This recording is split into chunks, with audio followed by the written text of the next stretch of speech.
Welcome back, everyone. I hope you're doing well. We have a Historia Civilis videos for you.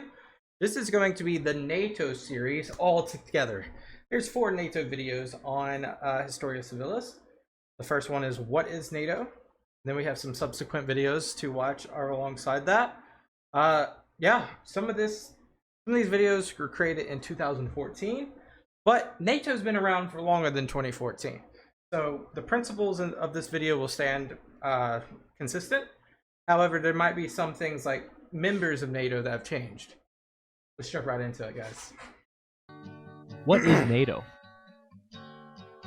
That's actually a complicated question.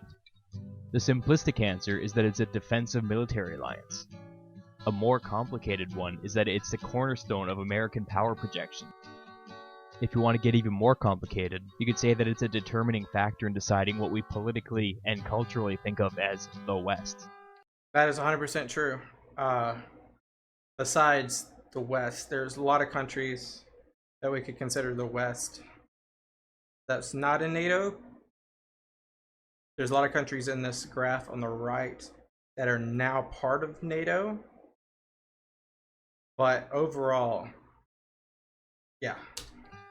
Truthfully, well, we're not entirely sure what NATO is anymore. Things were much more clear when NATO was formed. In 1948, the Treaty of Brussels was signed between Belgium, France, Luxembourg, the Netherlands, and the United Kingdom, which brought them together in a mutual defense pact. Notably absent was the United States. The alliance, that was a similar flavor to the League of Nations originally. The alliance was openly designed as a Western European anti-communist compact, but people started to realize almost immediately that member states lacked the strength to exert much influence. Dean Acheson, the American Undersecretary of State, warned that France was in danger of falling to the communists. Without France, this alliance would have just been Britain and the Low Countries, hardly a revolutionary new alliance system. The United States made the calculation that this organization was worth saving. They wanted in. A year later, a new treaty was negotiated. I didn't know that these were the... I'm glad we're doing these videos because I could read some Wikipedia articles, but this is a little bit more fun. I didn't know that was originally these 5 nation states as the NATO founding members, and then the United States was on the outside looking in, then they joined. They wanted in. A year later, a new treaty was negotiated and signed in Washington, D.C. This time, the original 5 opted in, plus the United States and 6 additional countries. They were Canada, Denmark, Iceland, Italy, Norway, and Portugal. Only the United States had the influence to convince these diverse nations to make common cause with each other. No Spain, but Portugal. This is the diplomatic power of the United States, and the ultimate significance of NATO. In the years that followed, NATO went through several phases of expansion. Phase 1 was pretty obviously designed to set up a solid wall of defense against the Soviets. It brought in Greece, Turkey, and West Germany, all key strategic countries. This was the status quo for a long time. Phase 2 simply consisted of Spain being brought into the alliance after their fascist dictatorship ended. So that's why they didn't initiate Spain. Okay. The next phases of expansion all happened within recent history. In 1999, several years after the collapse of the Soviet Union, we have Phase 3. This was the first NATO expansion into the post-Soviet sphere. The Czech Republic, Hungary, and Poland all joined the alliance. All under that sphere of influence of the previous Soviet Union. 5 years later, in 2004, a second expansion took place that gobbled up a lot of the smaller post-Soviet countries. This was Phase 4. Bulgaria, Estonia, Latvia, Lithuania, Romania, Slovakia, and Slovenia joined. In 2009 we have Phase 5, when Albania and Croatia joined. Stacked up against Russia. We take all of this for granted now, but we really shouldn't. This was a huge deal. NATO's expansion into the former Soviet sphere of influence was not a natural consequence of the end of the Cold War. In fact, it would have been more natural to expect NATO to slowly turn irrelevant and die. Yeah. New, smaller alliances could have easily popped up as needed, but this is not what happened. NATO expanded, and expanded more quickly than ever before. Even more unusual was the fact that this all happened in the absence of any clear objective. Hastings Ismay, NATO's first Secretary General, famously said that NATO's purpose was to keep the Russians out, the Americans in, and the Germans down. All three of these things were either accomplished or irrelevant by the early 1990s. Way before it? Well, yeah. The Soviet Union had dissolved, leaving Russia as weak as ever. The United States was the world's lone superpower, and had decided to permanently align itself with Europe. Germany had voluntarily chosen to pursue a pacifist/non-interventionist foreign policy. As far as NATO was concerned, mission accomplished. You may be thinking to yourself, so what? There was a power vacuum and NATO expanded into it. Nobody forced these countries to join NATO. They I don't know about that. Depends on what your definition of forced is. wanted to join, so NATO let them in. What's the big deal? The big deal is that this rapid expansion of NATO caused, and continues to cause, a deep existential crisis within Russia. It's the main cause of Russia's geopolitical anxiety. And this is understandable. Just look at some of the countries that are currently lobbying for membership in NATO. And I will let you guys know right now. Let's look at something. We're going to like NATO countries. I'm going to just look at something. All right, I got it pulled up on my behalf. Let me see if these countries are part of NATO. One is Georgia. Not sure about Georgia. The United States currently supports the idea of eventual NATO membership for Georgia, despite the fact that Russia considers Georgia deep within its sphere of influence. And if we're being honest, it is. It spent the entire 19th century within the Russian Empire, and was the birthplace of Joseph Stalin.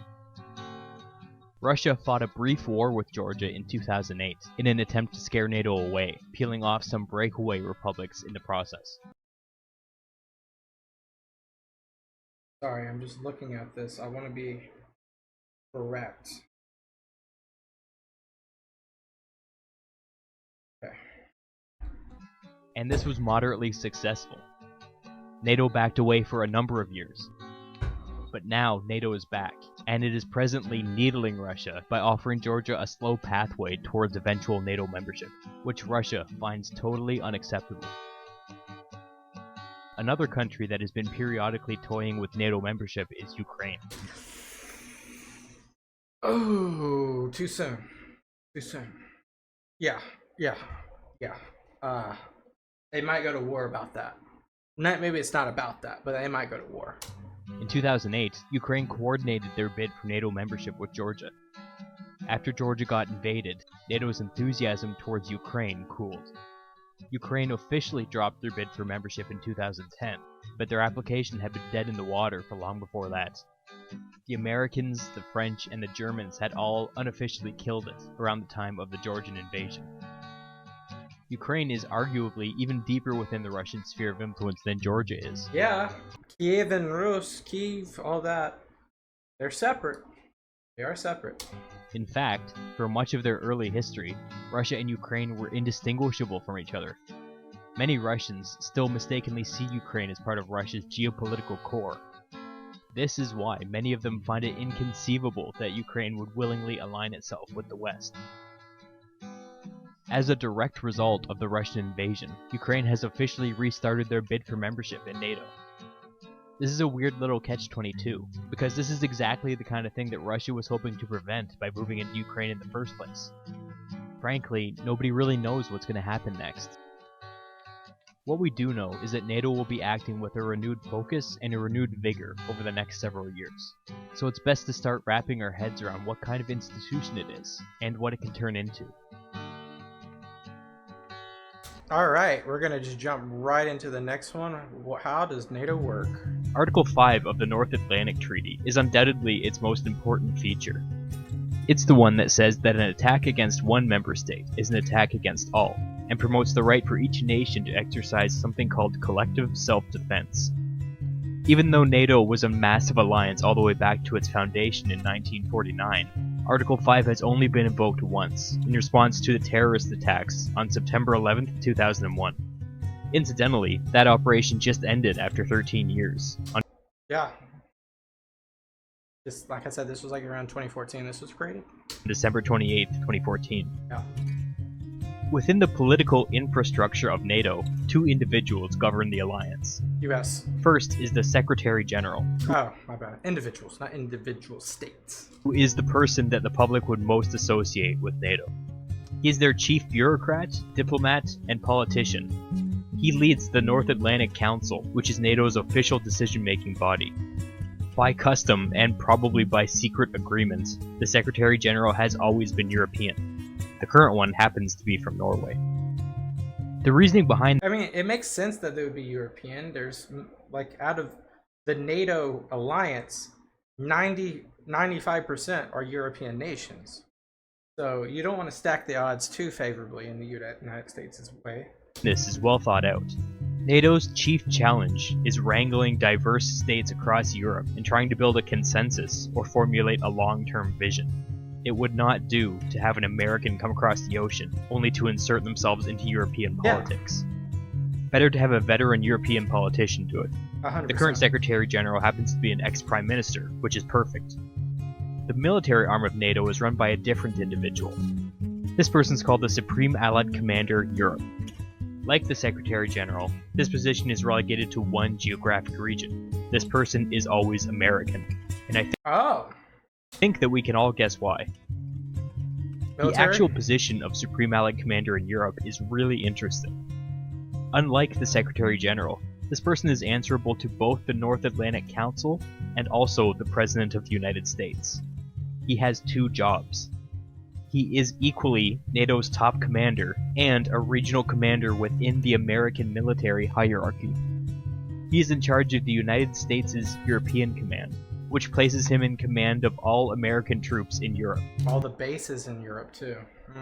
He is simultaneously in charge of NATO's Allied Command Operations, which places him in charge of all NATO troops worldwide. Ah, that's a big job. This specific example of extreme American influence is why the former National Security Advisor Zbigniew Brzezinski has called the European NATO states almost formally America's protectorate. Those are harsh words, but it's true. NATO's institutions have been brilliantly constructed, which makes it impossible for anything meaningful to happen without the consent of a man or woman who is directly subordinate to the President of the United States. Interesting. All right, we're going to jump to the next video. We're going to have like a summary at the end. We'll get two more videos to watch real quick. This one and the next one. The European Union never did produce an actual union. Oh, this is pre-Brexit. Truthfully, it's a mess. It has successfully kept the peace in Europe, but from the American perspective, it is much too clumsy and weak and divided and gridlock prone to take effective action when necessary. That is why the Americans prefer NATO. If Europe ever I don't know. This is a dated video, but it's important to understand the context and the constructs of these videos versus the tactical details of the time. Fully integrated, it would be a world-class great power. Not so long ago, steps were taken to start Europe down this road. The Office of High Representative of the Union, or European High Representative, was created. This person was intended to be the foreign minister for all of Europe. Things have not worked out that way. Increasingly, and especially post-financial crisis, when somebody wants to talk to somebody who speaks for all of Europe, they just talk to Germany. Interesting. I would think France would have a little bit more influence than Germany. This trend is not likely to change anytime soon, since Germany seems content to throw its weight around more and more within the Union. The European Central Bank was also drastically strengthened after the financial crisis, in order to try and bring a sense of cohesion and uniformity to the various financial sectors across the continent. This had mixed results. But what is indisputable is that the ECB has been, broadly speaking, implementing German ideas. And this is like with the currency, the euro, etc. In other words, Germany has been asserting more and more influence economically and diplomatically, and has only been going through the European Union when it's been in their own best interest. And to be clear, they're not wrong to behave like this. Rapidly centralizing and unifying the European Union as it is would lead to total paralysis, since each of the 28 member states effectively carries a veto. Ah, that's funny.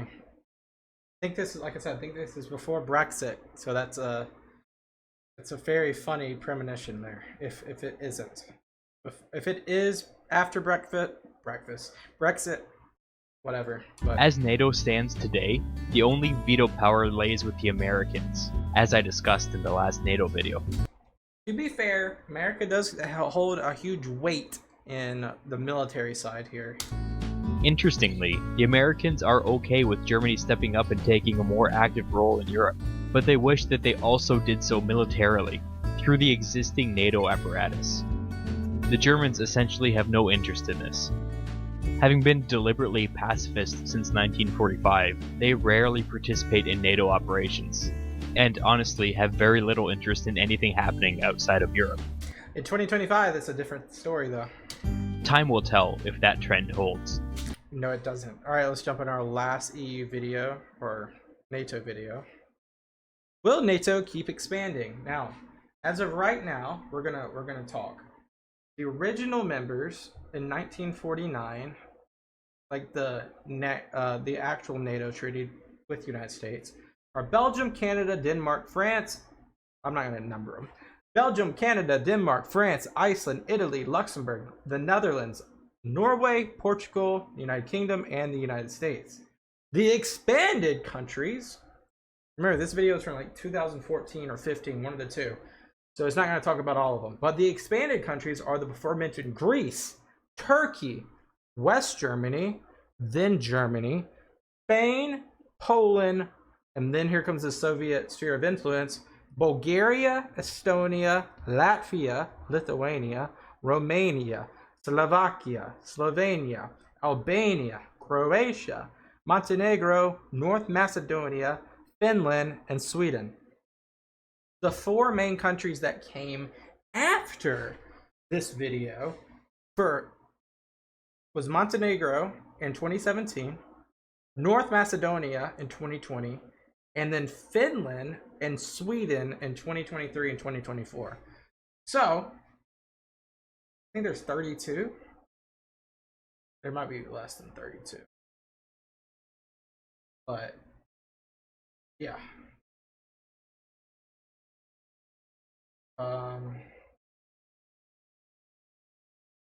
Yeah, let's see. NATO going to behave in the future? Will it continue to expand? What seems certain is that the former Yugoslavian states are going to continue to join NATO. Bosnia and Montenegro seem to be set on a trajectory that will probably result in NATO membership. Bosnia hasn't yet. If Greece and Macedonia, or whatever we're calling that country, can ever resolve their blood feud, Macedonia will probably end up with membership as well. They did gain membership, I believe, in 2020. But what will happen outside of the borders of the old Yugoslavia? I spoke in a previous video about Germany's increasing influence in Europe and in the European Union. The writer Robert Kaplan says that an eastward expansion of NATO is in Germany's best interest, since they have a disproportionate influence in the east and the northeast of Europe. These states would be much more receptive to Germany's dovish foreign policy, and would support Germany's position that Russia should remain friendly but neutral. It's crazy that Austria hasn't joined. Germany, according to Kaplan, could act as a pacifist middleman between Western and Eastern Europe, and in the or Ireland process could place some of the newer NATO members, fearful of Russian aggression, under their influence. What Kaplan does not address is the fact that NATO expansion deeply antagonizes Russia, which is not something that Germany wants to do. My guess is that they will allow some of these post-Yugoslavian states to become NATO members, since none of them directly contribute to Russian encirclement. But I think they will drag their heels in any further expansion beyond that. For instance, Ukraine is now officially seeking NATO membership. As before mentioned, too soon. Even if the United States was suddenly in support of this, which they are not, I would not be surprised if Germany came down hard in opposition to this. They want to avoid any further interference from Russia.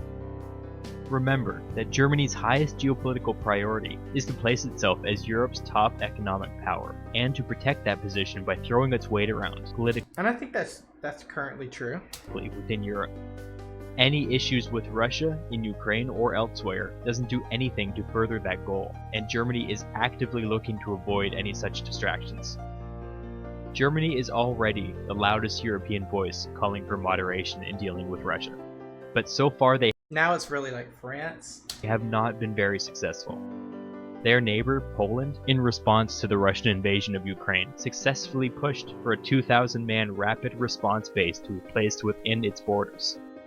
Countries like Latvia, Lithuania, and Estonia have also been acting unusually aggressive.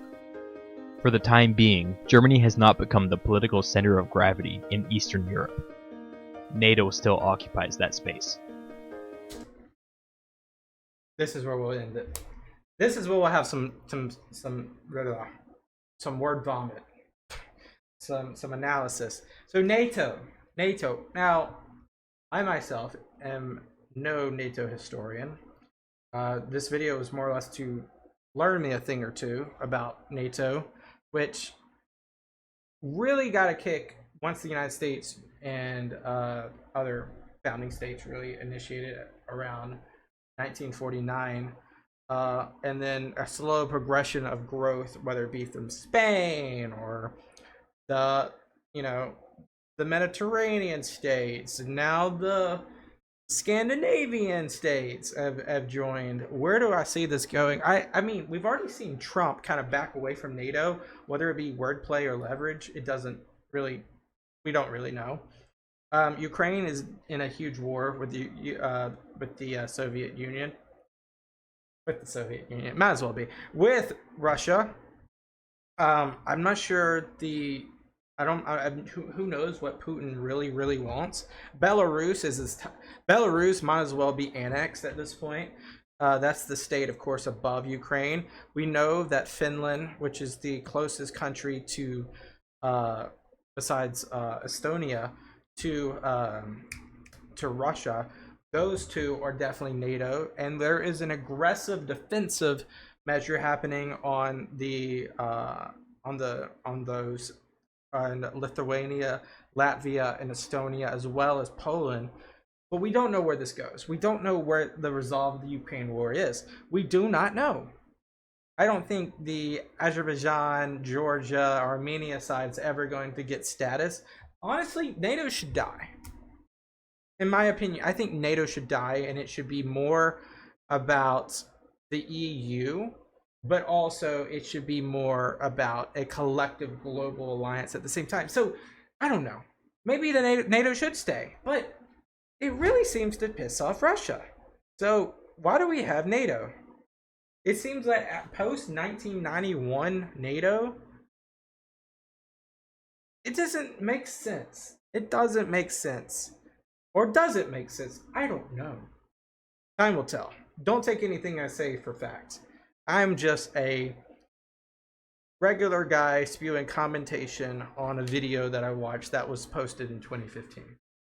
I'd love to hear your opinions, as I don't have a hardened opinion myself. I am malleable with great information. Valuable, fact-checked information. With that being said, if you made it this far, congratulations, and hit that subscribe button, and leave some video suggestions down below. I will see you next time. Peace out. Bye-bye.